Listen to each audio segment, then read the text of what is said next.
honestly, I don't want us to have. I've told you where the vehicle is.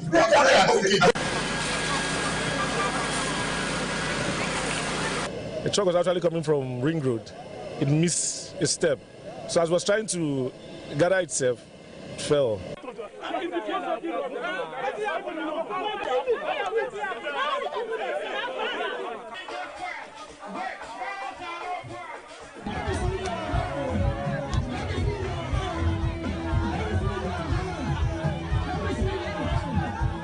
What we are witnessing these days, it is something we can no longer understand.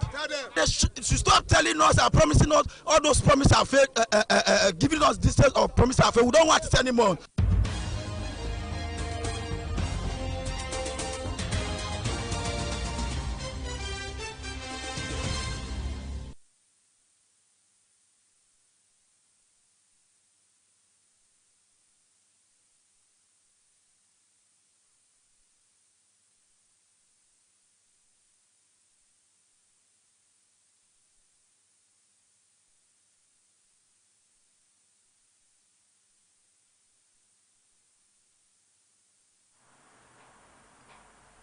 A pleasant evening to you and many thanks for joining us on Beetv Major News at 6, coming to you live from Benin City, the Edo State capital. I am Evelyn Izibili.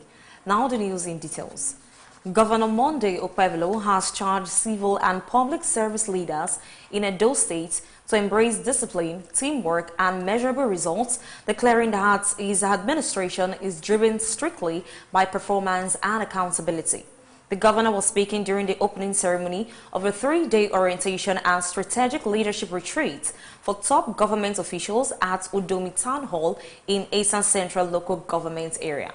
The Beetv News Best Orator has the report. The retreat, themed High-Performing Public Service for Sustainable Development of Edo State, is the first of its kind since the beginning of Governor Monday Okpebholo administration. According to Governor Okpebholo, the gathering was not a social event but a serious engagement aimed at strengthening governance in the state. He explained that the program was structured to reposition the administration for effective service delivery, strengthen collaboration across ministries, departments and agencies, and deepen understanding of governance processes.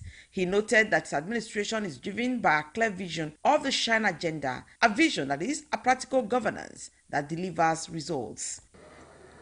We are gathered here today not for a jamboree, but for a purpose. This retreat, whose theme is High Performance Public Service for Sustainable Development for Edo State, is designed to serve dual purposes, which are orientation and capacity building for top government officials. This retreat is aimed to reposition our administration for quality delivery. Our administration is driven by a clear vision of Shine Agenda. This vision is a practical governance that delivers results. Governor Okpebholo stressed that good governance requires collective responsibility, noting that no ministry or appointee can succeed in isolation. He warned appointees against using public office for personal enrichment, stressing that service must remain the guiding principle of leadership. According to him, the retreat marks a fresh beginning in the way the Edo State government will be run, with renewed emphasis on discipline, accountability, and performance monitoring. He urged participants to take the retreat seriously, participate actively, and remain committed to delivering quality governance to Edo people. Good governance is a teamwork, and no single appointee or agency can succeed in isolation. We must continue to deepen our understanding of the system to produce results.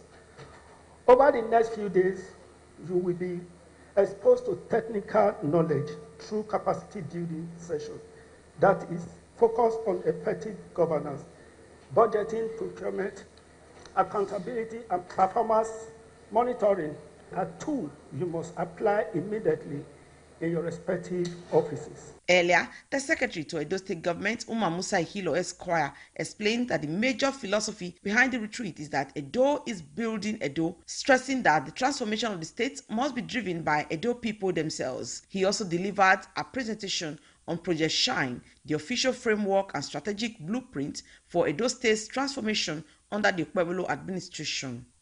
which has now become the Camp David of Edo State. And I would say that that also reflects His Excellency's philosophy of practical governance. And a corollary to that philosophy is that Edo will build Edo. Earlier in his welcome address, the head of service, Dr. Anthony Okungbowa Esquire, expressed optimism that the retreat will strengthen leadership capacity and improve service delivery across the state. The resource person, Engineer Emeka Eze, and retired General Cecilie Sekagbe, also delivered lectures on how the appointees can deliver on the shine agenda of the Okpebholo administration. And who are the multiple stakeholders? Everybody here, you have the Edo House of Assembly. They are very strong stakeholders. You have the political leaders, you have the commissioners, you have the permanent secretaries, the MPs, the directors, civil servants, contractors, professional associations, civil society, and everyone. Now, switching off during emergencies. There are occasions where you have to switch off your phone, where you may not look at your emails, or you don't even look at your Instagram. It is not the solution, because switching off your phone will elude a very important aspect of tasking. Participants at the retreat include honorable commissioners, special advisors, permanent secretaries, and heads of ministries, departments, and agencies. Best Orator reporting for BTV News.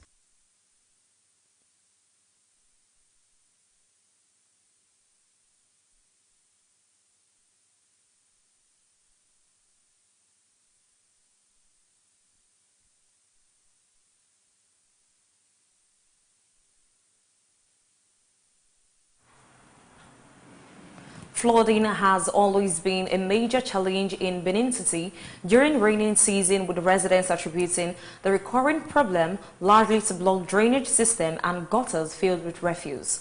As the rainy season approaches, residents have stressed the need for collective responsibility in preventing flooding, noting that human activities play a significant role in worsening the situation. BTV News' Favor Kolawole has the report. Rainfall on Monday, parts of the city were left non-motorable, causing distress among residents who fear that conditions could deteriorate further once the rains fully set in. Several residents who spoke with BTV News acknowledged the ongoing efforts of the government in road construction and drainage development across the city. They commended recent infrastructure projects, noting that improved roads have enhanced mobility in many areas. However, they emphasized that without regular maintenance, such infrastructure could quickly deteriorate. I think what the government need to do, or what they are doing for me, I'm saying that they are doing it, is to desit the drains.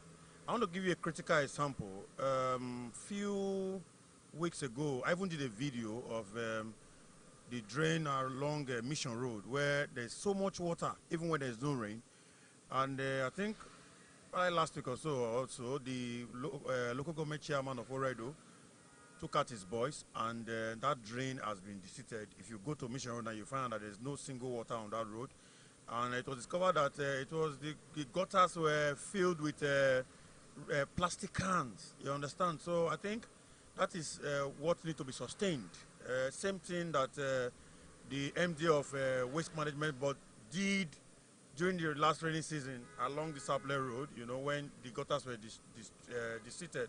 And another thing I think that this government is doing that should be sustained is the level at which the government is constructing roads and doing drainages on both sides of the road, because for every area the government of Senator Mabelo has done, are working on roads, we discover that they are doing drainages, and wide one for that matter. I think it should be sustained across every area in Edo State. Every citizen want to blame government for everything. Nobody wants to take responsibility for their own actions. The truth of the matter is this: citizens are actually failing their role as well, because you have your house along a road where there is gutter or there is drainage, rather than you gathering your dirt and taking it to the nearest dumping box, or I'll call it, because even I think that the present what's it called, Waste Management Board are selling those big waste can. You understand? So it's expected that every resident should have one. So unfortunately, you see that those who are, citizens are supposed to have that don't. What they not do is gather their debt in the dead of the night and fling it into the same gutter that will get blocked, and erosion will gather in that same area that we have fed them. You understand? So citizens have to play their role, and their role is to make sure they can assist government in even the drains around their vicinity as well, to make things easier for all of us. Because at the end of the day, if it happens that flooding start to take over these areas, the government will not suffer. It is citizens who live in those areas that will suffer. Mosquito will bite, malaria will come. You understand? Children will fall here. You know, so citizens should play their role and make sure the areas where you know that there are drains, always make sure that people don't come, especially at night, to drop dirt into those gutters. According to them, one of the major causes of flood in the city is the persistent habit of dumping household waste into gutters and drainage channels, which obstructs the free flow of water. They called on relevant authorities to intensify monitoring and enforcement, urging that individuals caught dumping refuse indiscriminately should be apprehended and sanctioned to serve as a deterrent to others. According to them, although the government is doing its part by providing essential infrastructure, residents must equally take responsibility for maintaining their surroundings to prevent avoidable flooding. I think it's not about the government alone. It's about the masses themselves. We must develop this habit of not putting, at this 21st century, we still have people putting waste in the drainage system. We still have people bringing waste out of their house and put it in to block the system. So most time we shout government, government. It's not the job of the government alone. You know, as we know that government has the responsibility of creating a proper channel, water channel ways, you know. But we still have people building houses on waterways themselves. So I think it's a two-way thing. You know, why government are trying to put out policies that we, you know, create a safer environment for us. We, the citizens, on our own part, have a responsibility of being a responsible citizen. You understand? That is what we call a corporate social responsibility. I think that was all I have. Residents are therefore calling on both government authorities and members of the public to take urgent and coordinated action to address the problem of blocked drainage system. They warn that without proper maintenance of infrastructure and responsible waste disposal, flooding could pose a serious threat to life, properties, and economic activities in Benin City as the rainy season fully sets in. Feho Kolawole reporting for Beetv News.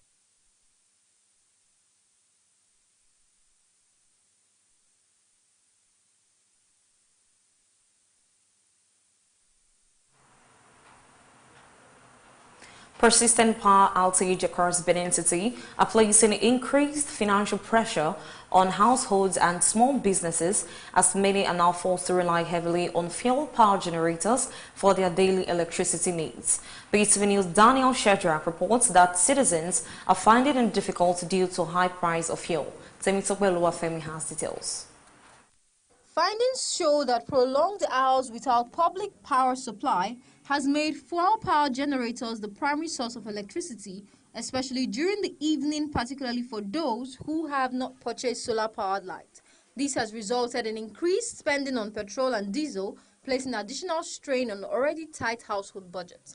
Funds previously meant for food, school fees, and healthcare are now being diverted to fuel purchases just to power basic appliances such as fans, lightings, and refrigerators.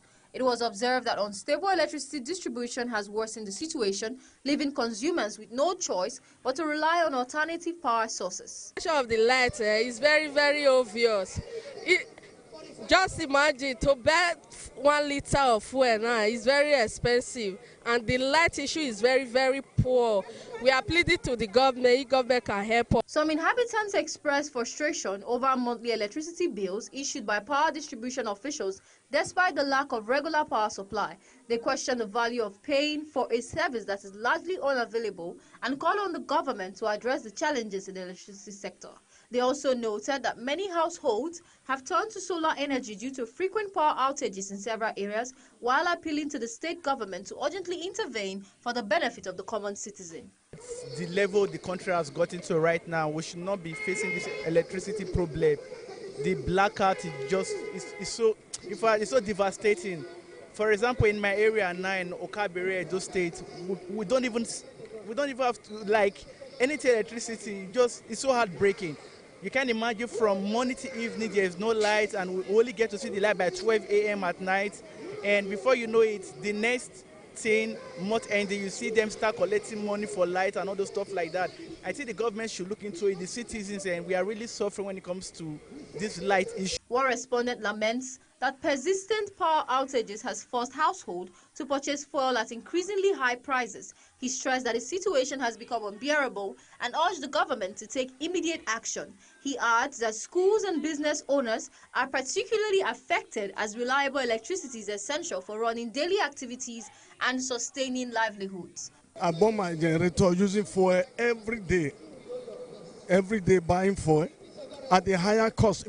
I think fuel is now 895,000 naira.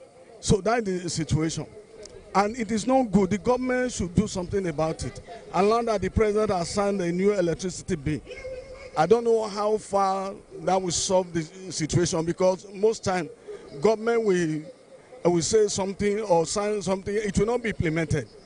And the government should holistically address the issue of electricity so that we can be having light.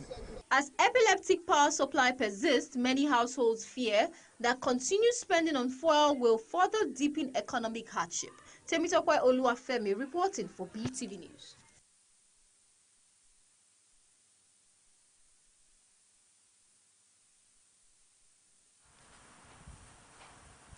Residents have called on fellow Nigerians to take up the responsibility of maintaining public infrastructure within the state.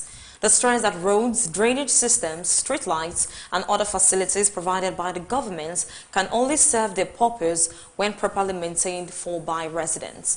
Beetv News' Favor Kolawole has the details of the report.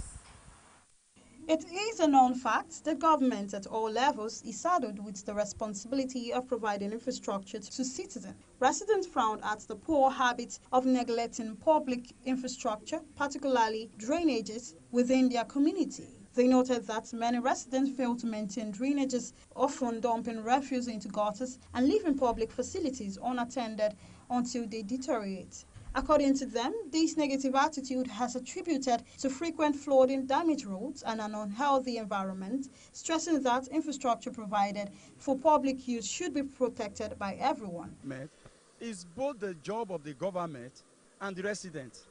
People in that place, they are supposed to do their part. The part of the governor is to put in place the infrastructure, the maintenance, and also watching over those places that is not vandalized or is kept. Is the duty of the resident, because a lot of diseases and the like that we are going to face, there are people that will be suffering it. So if the government has done its part, the resident also need to do their part by clearing their drains, by making sure that their debt is well taken care of. It has a role to play in any given society. If you are living in an environment, you are supposed to maintain that environment, because even if you don't maintain it, it's at your own risk in the first instance. You cannot just leave everything for government. Government cannot do everything for you as a citizen. So do your part and leave the rest. They emphasize that maintaining public infrastructure in whatever capacity possible is a civic duty and a sign of patriotism, urging residents to change their attitude and support government efforts by keeping drainages clear and safeguarding community facilities. So we should have some level of responsibility, patriotism. And that's why some of these erosion issues we are having, that's the result. You know, if a drainage is not flowing and it's blocked, and it will keep piling up and disturb the environment. So citizens has a major role in protecting the infrastructural development as built by the government. Residents say addressing the poor habit of neglecting public infrastructure will go a long way in reducing damaged infrastructure and improving living conditions, as they urge everyone to see infrastructure maintenance as a shared responsibility. Favor Kolawole reporting for Beetv News.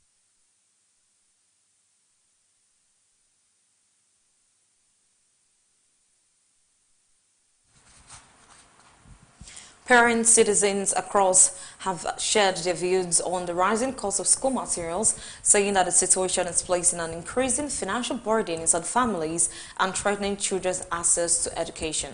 Beetv News' Daniel Shedrock reports that parents and residents are complaining about the high cost of school materials, which they said has forced many children to remain at home instead of returning to school. The report is presented by Favor Kolawole. It is the dream of many parents to give the best education to their children in the world. However, parents are lamenting the sharp increase in the price of textbooks, uniforms and stationery ahead of the new academic session. They complain that cost of school materials have continued to rise despite the recent increase in school fees. They said parents who are struggling to meet basic needs now find it difficult to send their children to school because they cannot afford the material required for proper learning. I consider these prices of economy concerning the aspect of school fees and bookshop and all those things that are increasing, all those material that the students are willing to use to, to learn. Meanwhile, I just noticed that it's not helping the parents, to have a children or mostly to have a kid and sponsoring them in the school activity aspect. You get it? It's not a day job. It's not easy at all. So I want to use this medium to urge this government so that it should be able to minimize all those kind of things that has increased, all those books, all those material things they have to watch. Make sure by all means that it should minimize them so that their parents should be able to afford all those things. They had free education, but at the end of the day, we the poor citizens cannot even attend most of these schools anymore. We cannot even afford books. People cannot even buy books for their children. You see children suffering. Those days, my mom used to buy me plenty of novels, but now people cannot even read because they are not affordable. And these things is killing our system. They said that many parents are unable to provide basic school materials for their children due to the high cost. They appealed to the government to pay more attention to the education sector, recalling a time when education was free and textbooks provided to students and pupils benefits the many of today's leaders also enjoyed. They said it would be proper if the government of the day can consider free education for all. In education-wise, we see that increase in school fees and book materials. We are looking at it if the government can step into the situation to help subsidize this thing. It will help because a lot of students cannot afford in payment of school fees, education materials. So if we can see that government can step into this matter and subsidize this to make this thing affordable for the less privileged ones to be able to afford the education. Post beg the government, I beg. The school fees, everything, made them reduce them for us. Everything to cost. Nigeria, gas stay there, I beg. Money they had, money reduce everything for us, I beg. That with the beg government. For many families across the country, education is the best legacy for many children, but also comes with anxiety on how to meet the demand. Favor Kolawole reporting for Beetv News.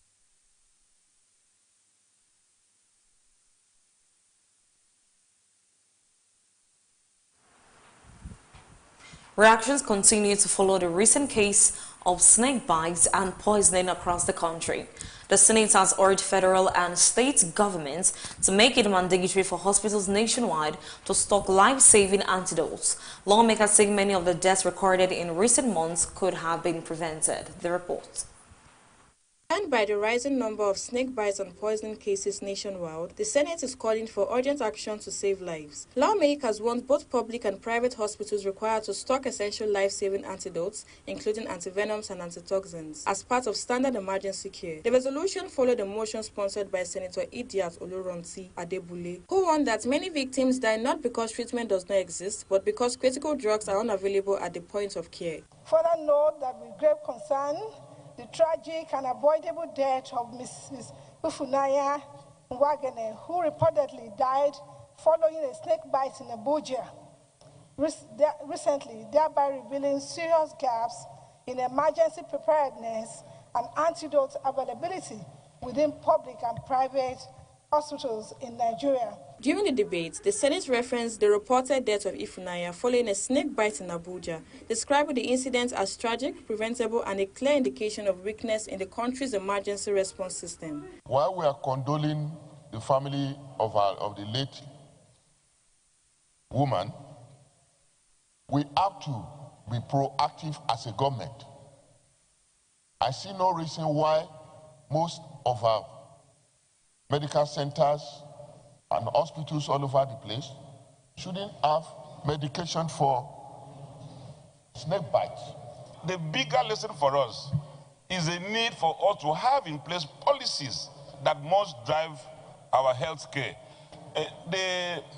The fatalities that are caused by snake bites can be very painful and indeed avoidable. As part of its resolution, the Senate has mandated that the availability of essential antidotes be made a compulsory requirement for hospital licensing and accreditation, while also calling for improved funding and supply chains in public health facilities. The upper chamber further directed nationwide public sensitization campaigns on the need for immediate medical attention following snake bites or poisoning and urged stricter building regulations to prevent snakes from accessing residential areas through drainage systems. Zainab Mohammed reporting for Beetv News.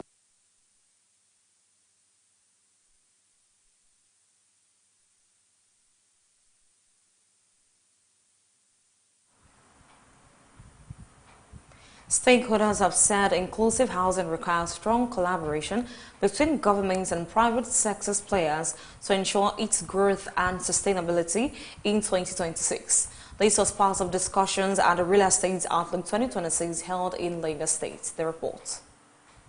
The Real Estate Outlook 2026 conference in Lagos was themed Unlocking Land and Infrastructure for Inclusive Housing. Participants noted that despite inflationary pressures, currency volatility, and financing constraints across several markets, real estate remains a critical pillar for economic stability, job creation, and urban development. At the event, real estate practitioners gathered to review the performance of the sector and examine structural gaps that need to be addressed to support inclusive and sustainable housing development. Nigeria's housing challenge is not just about supply, it is about access and affordability.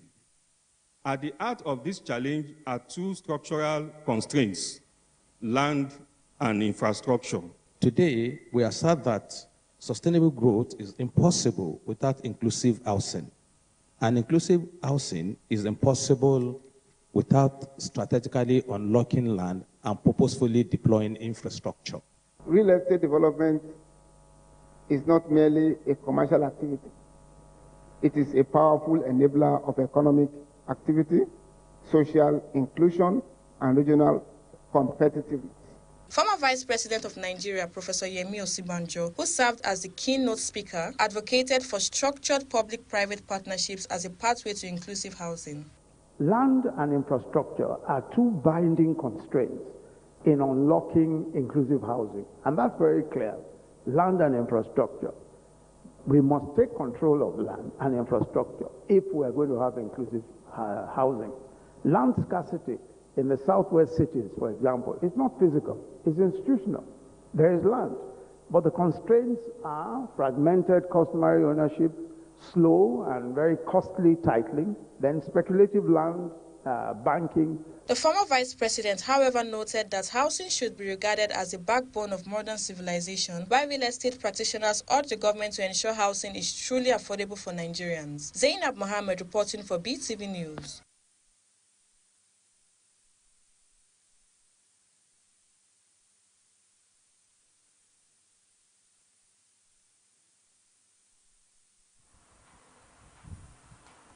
Nigeria's efforts to protect its economy from revenue leakage and illicit trade have received a major boost. The Nigerian Customs Service Federation Operation Unit Zone A recorded a multi-billion naira seizure in Lagos State.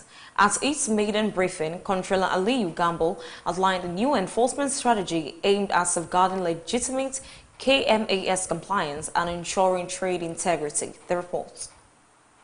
This represents a major enforcement breakthrough by the Federal Operation Unit Zone A of the Nigerian Customs Service. Providing insight into anti-smuggling activities over the past 5 weeks, Controller Aliyu Gambo disclosed that intelligence, combined with strengthened internal supervision, led to the interception of 144 smuggling attempts across Lagos and its environs. The unit also rescued 4 live pangolins and arrested 8 suspects, with a total value of seizures estimated at over 3.3 billion naira. These items are A. 6,954 bags of foreign parboiled rice, each weighing 50 kg, equivalent to 12 trailer loads. 77 bags of foreign sugar, each weighing 50 kg. 21 units of assorted Tukumbo vehicles. D.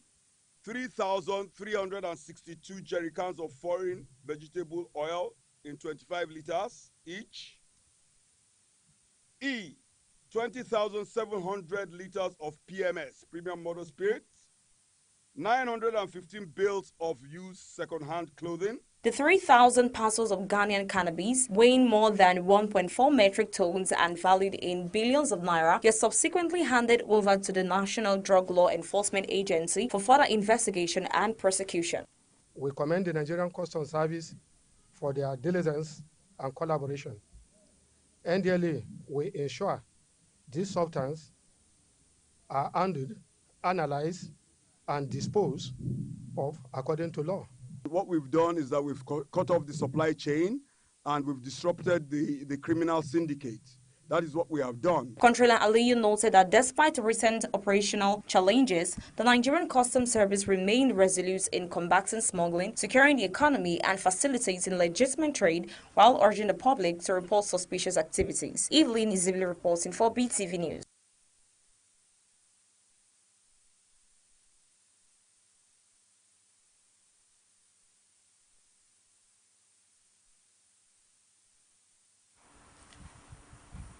Minister of the Federal Capital Territory, Yesun Wike, expressed interest in understanding how the Oyo State chapter of the People's Democratic Party is organized and run.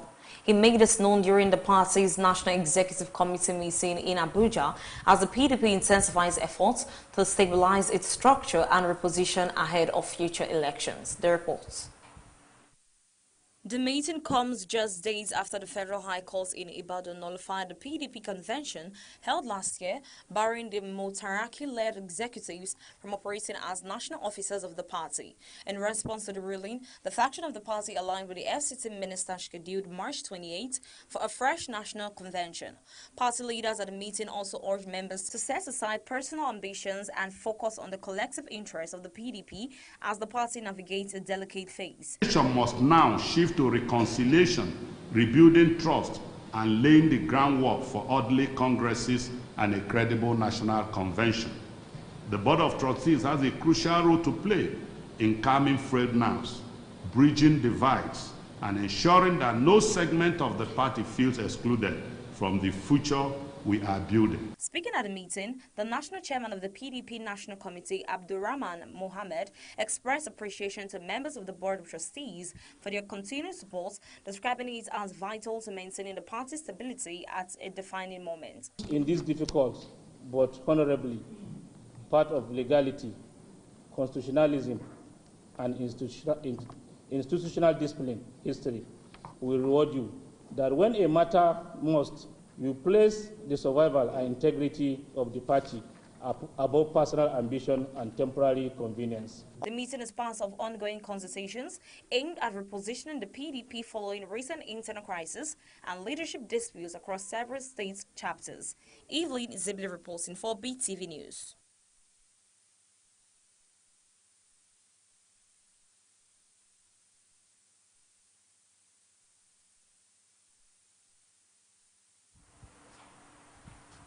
The Coordinating Minister of Health and Social Welfare, Professor Mohammed Pate, witnessed the official launch of Grand Cycle 8 Country Dialogue by the Country Coordinating Mechanism Nigeria for Global Fund Health Initiatives. The dialogue marks the start of nationwide discussions aimed at shaping funding priorities for HIV, tuberculosis, malaria, and health systems. Professor Pate emphasized constraints that require smarter coordination, that the meeting is designed to promote inclusive country ownership, integration, and sustainability in health financing. He also noted that while Nigeria has made significant progress over the past 2 decades, the country now faces global funding. Global Fund Grand Cycle 8, the country dialogue conversations, consultation, to begin to prepare, even while we're awaiting the letter of allocation from the Secretariat. It is a critical moment. I think this is, I'm sure, very clear in everyone's mind that we're at a very interesting time. We've made tremendous progress over the last 20-something years, but we're also facing significant shifts, changes, and challenges that are with us. That means for the partnership, with us all included, we have to think creatively and perhaps work differently to ensure that we safeguard the progress that we have made.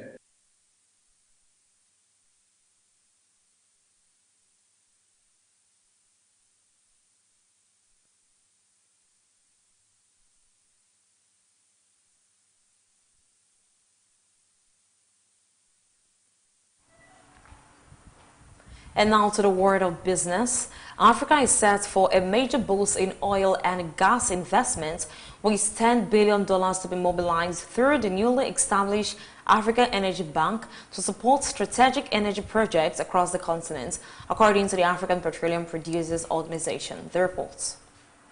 The announcement was made by APPO Secretary General Fareed Ghazali at the opening ceremony of the 9th Nigeria International Energy Summit 2026 held in Abuja. He said the initial phase of the initiative will focus on Nigeria, Angola, and Libya, targeting key upstream, midstream, and downstream development. Ghazali said the funding is expected to unlock stalled projects, attract global investors, enhance regional energy security, and address chronic underinvestment in energy infrastructure. He added that the initiative will create jobs and provide structured financing aligning with strong environmental, social, and governance standards. Government securities dominate 11% of bank assets. Government securities now make up about 11% of Nigeria's bank total assets, reflecting weak credit growth and a shift towards lower-risk sovereign instruments, according to S&P Global. The ratings firm said this has increased banks' exposure to sovereign-related risk, though the risk is expected to ease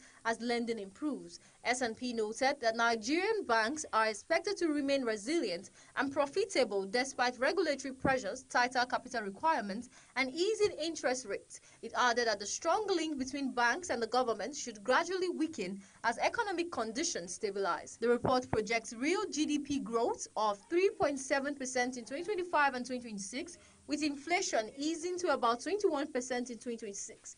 Credit growth is forecast at about 25%, driven mainly by oil and gas, agriculture, and manufacturing, although real credit expansion will remain modest. Cornerstone Insurance assures annuitants of stability. Cornerstone Insurance PLC has assured annuitants of its financial stability and long-term ability to meet pension obligations, reaffirming its commitment to trust, accountability, and consistent service delivery to retirees nationwide. The assurance was given at the company's annuity forum in Lagos, where the Chief Executive Officer, Group Managing Director, Mr. Stephen Alagbo, engaged annuitants, regulators, and industry stakeholders. He highlighted Cornerstone's financial resilience and preparedness to sustain annuity payments, while the forum also provided a platform for feedback and service improvement. Alagbo announced that Cornerstone has assumed responsibility for the annuity payments of former Lasaco Assurance PLC customers following regulatory approval, building on a similar takeover from Nigerian Insurance PLC last year. The move strengthens Cornerstone's position in Nigeria's annuity market and follows Lasaco's earlier decision to transfer its annuity portfolio as part of a restructuring strategy. Temitope Oluwafemi reporting for BTV News.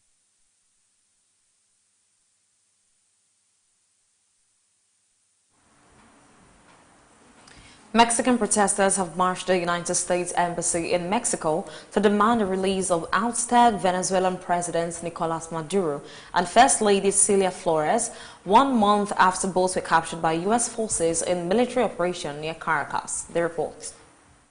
The demonstration took place on Tuesday, February 3rd, as protesters gathered outside the U.S. diplomatic mission, carrying banners and chanting slogans calling for Maduro's freedom. The demonstrators described the capture as unlawful and called on the United States government to release the Venezuelan leader and his wife immediately. Maduro and Flores were seized on January 3rd, 2026, during a large-scale overnight U.S. military operation in Venezuela's capital, Caracas. The operation reportedly involved multiple branches of the U.S. armed forces and targeted the Venezuelan leadership. Following the raid, Maduro and his wife were transported to the United States, where they faced federal charges including drug trafficking, narco-terrorism, money laundering, and conspiracy. Both have pleaded not guilty to the charges in the U.S. courts and remain in detention while awaiting further legal proceedings. The capture of Maduro triggered political uncertainty in Venezuela, where Vice President Delcy Rodriguez assumed the role of interim president shortly after the incident. The Venezuelan armed forces publicly recognized her leadership as the country continued to deal with political and diplomatic tension linked to the U.S. intervention. Meanwhile, similar demonstrations have also been reported in Venezuela, where thousands of Maduro supporters have taken to the street demanding his release. Protesters have described the capture as a kidnapping and insisted that Maduro remains the legitimate president of the country. The U.S. government has maintained that the operation was carried out as part of its broader campaign against alleged criminal activities connected to the Venezuelan leadership. However, the operation has drawn criticism from international observers and sparked concerns about regional stability and international law. The protest in Mexico reflects growing international reactions to the unfolding crisis as supporters of the Venezuelan leader continue to mobilize across several countries demanding his release. Evelyn Izibli reporting for Beetv News.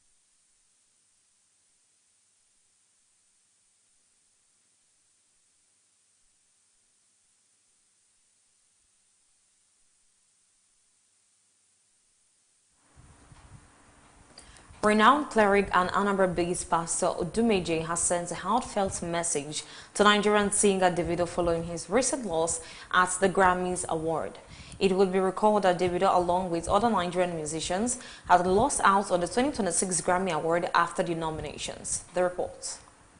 Speaking about the international accolade, Odumeje reminded the Afrobeat star of his already remarkable achievements. He emphasized that the life of Davido lives is already an award of its own. According to him, the love the fans have for Davido supersedes the Grammy Awards, emphasizing that it is not the award that made them know the singer. In another development, veteran Nollywood actress and filmmaker Omotola Jalade Ekiende has sparked fresh discussions in the Nigerian film industry after openly criticizing the growing trend of dancing on social media to promote movies. The actress shared her thoughts during a recent interview on TVC Entertainment, where she made it clear that dancing should not be a requirement for marketing films. Speaking during the interview, Omotola stated that she cannot bring herself to dance just to market a movie, stressing that such an approach does not align with her idea of professionalism. Nigerian gospel music artist Frank Edwards has joined millions of Christians around the world in mourning the death of renowned American gospel singer and worship leader Dr. Ron Kennedy, who passed away at the age of 81. The Nigerian gospel star expressed his grief in an emotional post shared online, describing Kennedy's passing as a great loss to the body of Christ. His words echo the feelings of many gospel ministers who grew up singing and leading worship with Kennedy's songs. And that's it on the entertainment news. Evelyn Zibli reporting for Beetv News.